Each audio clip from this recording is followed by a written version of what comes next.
Well, my new video setup seems to be working, so I'm going to continue with it and hope for the best.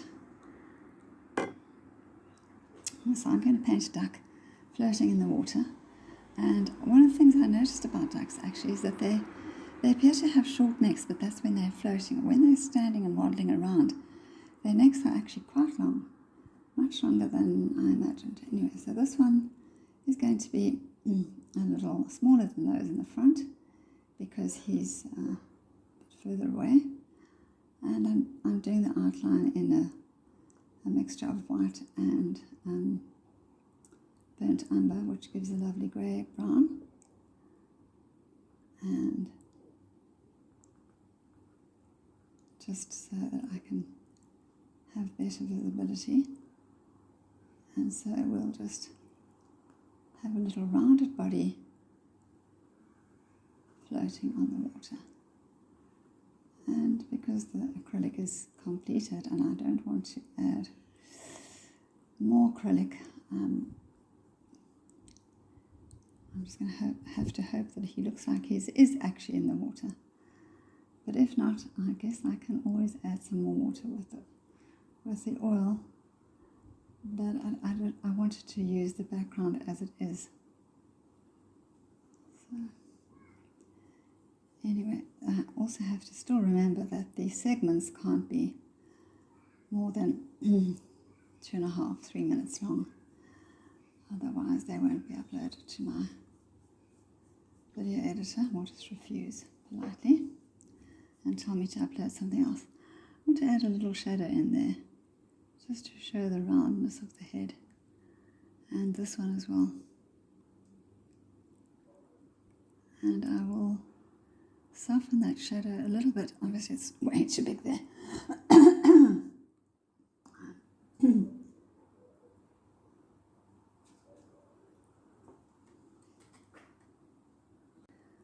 So I hope you have good visibility of this. Really be disappointed if you don't. Or it will mean I just have to delete all of this video. So I wanted to add some more white highlights also onto this duck,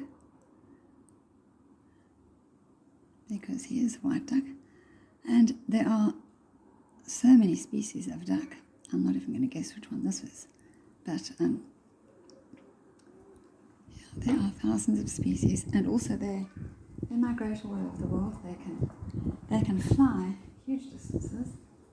They can fly between 6,000 to 10,000 kilometers. So from Europe, from Israel to South Africa, no problem for a duck.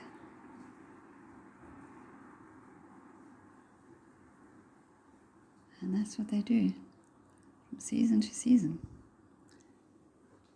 Now this is not coming out quite as white as I wanted. That's better.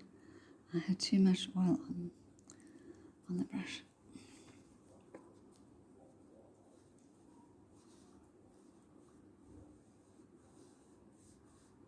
But already he's looking a lot more feathery and a lot better. I think his neck should come down like that.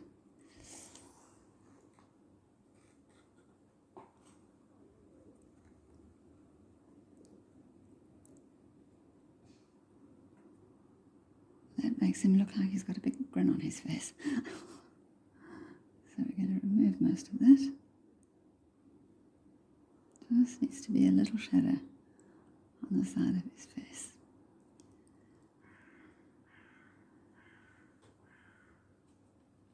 I didn't put my paints away, so they are a little bit dried out and not as fresh as they were yesterday.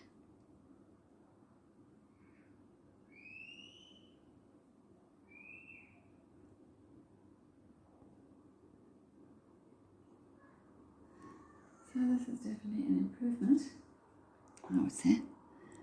And yes, I will continue to use my camera like this on the left side. I mean, I still, at times, I need to get close, even closer than I am now, which is pretty close. And then I will have to pick up the canvas, but for now I'm doing okay.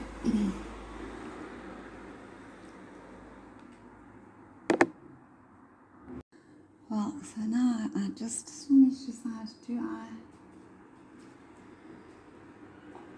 add some little red flowers around here, or should I add them on the greenery over there?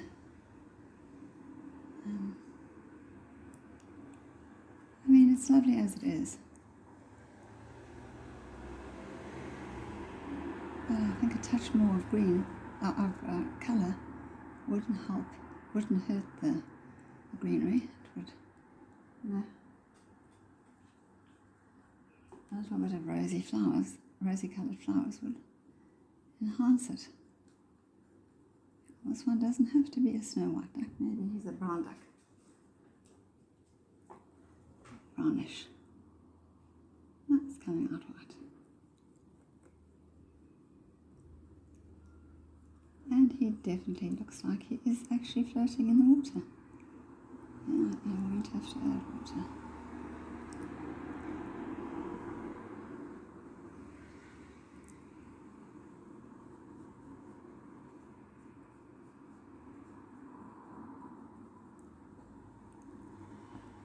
Yeah, so with these acrylic pours, which I convert into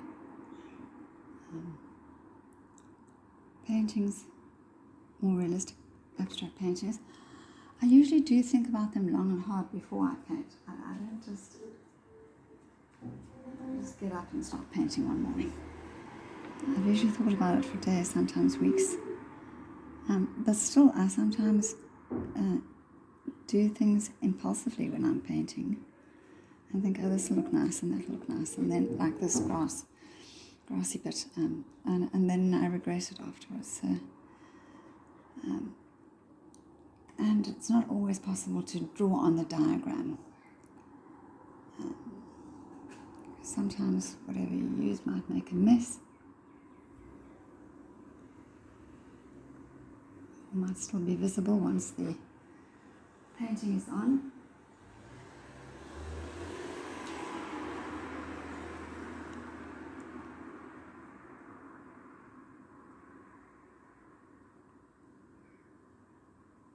And you might think, well, the grassy knoll is not a big deal, but if it's not part of your vision for what you wanted, then it can be a bit of a big deal.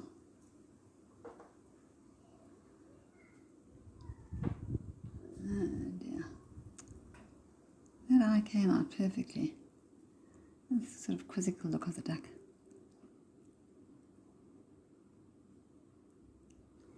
That looks better. And the little ducklings.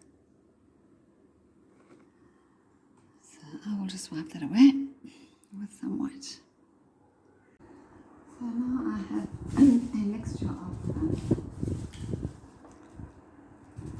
sap green and this cool green, which makes the sap green a little darker, and so it'll be a bit darker than the green that's on at the moment. And this might not be the ideal brush, but it's okay. So I'll just make little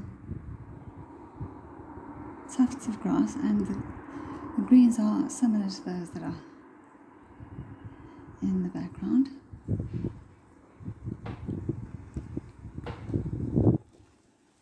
And I want to change the shape of that little duckling. He got completely out of shape.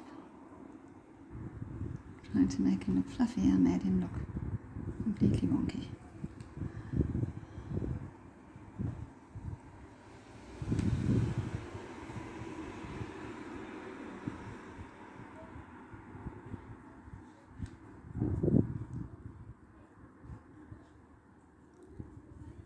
Always layering, that gives the effect of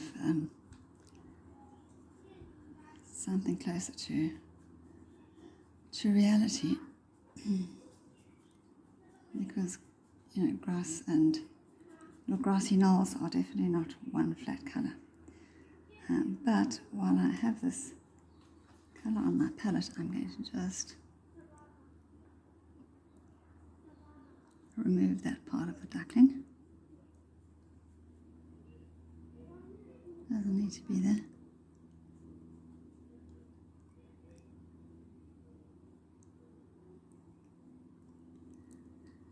And that will give him a better look. I'll make his body a little rounded there. And his tail feathers, they can just sort of come together there. And then this little bill is way too big for this little head. Way too wide. It's the right length because, as I said, they actually look quite long in the little ducklings, but not quite as long, and certainly not quite as wide as it was. And that can make all the difference between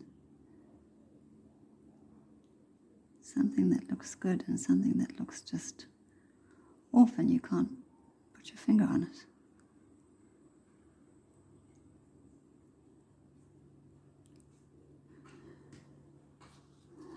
So now back to the grass.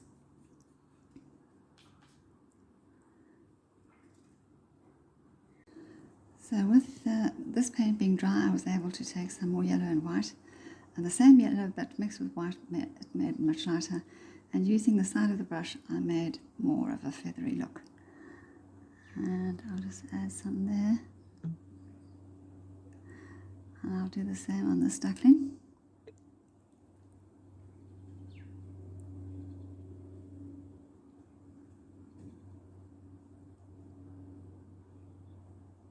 And I have improved the shapes of the eyes of all of those ducks.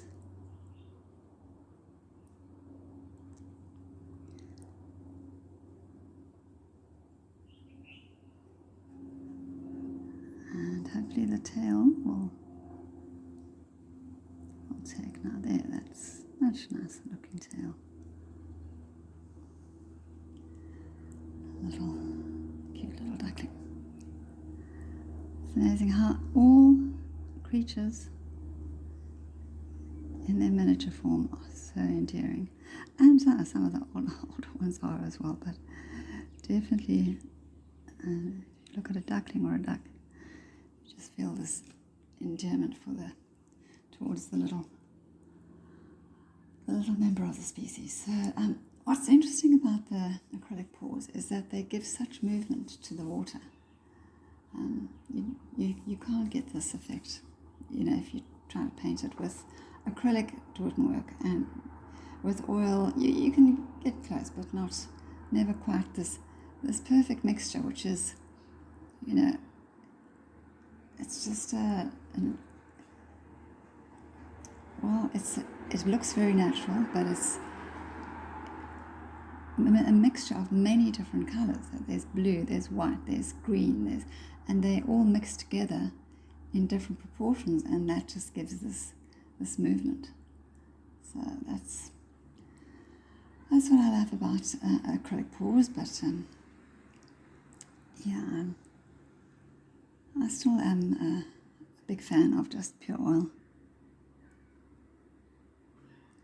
Let's get this a little rounded. So I think that is now the end of this painting. I think I've fiddled with it enough.